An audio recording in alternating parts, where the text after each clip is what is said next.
Bonjour tout le monde, on se retrouve aujourd'hui pour la recette du matelot.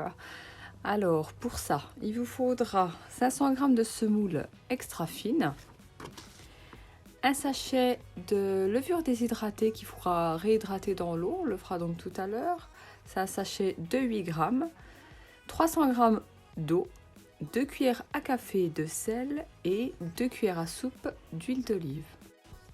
On commence par réhydrater la levure dans un fond d'eau et on laisse poser 15 minutes.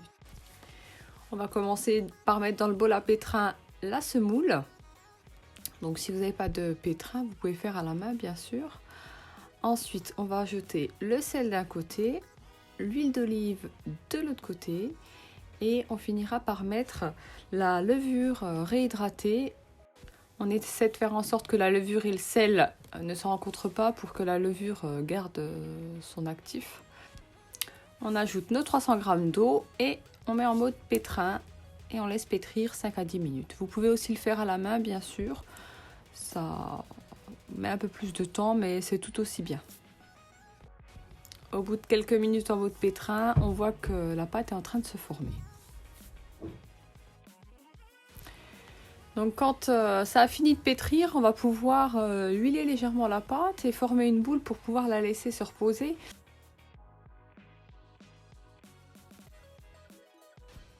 Vous avez huilé votre pâte, créé une seule et même boule. On va pouvoir couvrir la pâte avec un torchon ou la filmer avec un cellophane pour pouvoir la laisser reposer 45 minutes et la laisser doubler de volume.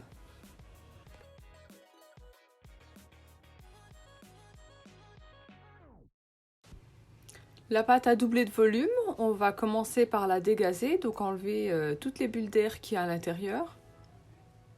Et ensuite, on va la couper en 3 pâtons. Si, comme la mienne, elle est collante, vous pouvez rajouter soit de la farine autour, ou si vous avez plus de facilité, de l'huile, comme moi. Je me suis huilé les mains pour pouvoir la séparer en 3.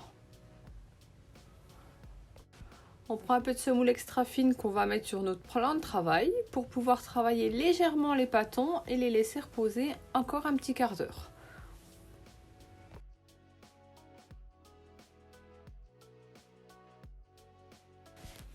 On va prendre chaque pâton, mettre un petit peu de semoule en dessous et au-dessus et on va venir aplatir avec le paume de la main légèrement pour créer une galette assez épaisse et pas trop fine.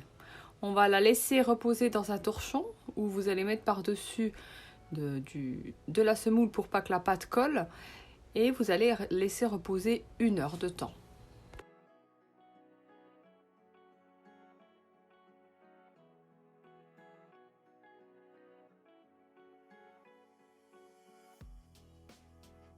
Pour la dernière étape, on passe à la cuisson, donc soit sur une plaque en fonte, moi je fais sur ma plaque Tefal anti-adhésive, donc on ne met rien dessus, on va faire un trou au milieu du mateleur pour faire en sorte que tout cuise et on laisse cuire 3 minutes d'un côté, puis 3 minutes de l'autre et ensuite on va faire les bords. N'oubliez pas entre chaque mateleur de bien nettoyer votre plaque pour qu'il n'y ait plus de grains de semoule, pour pas que le mateleur soit grillé.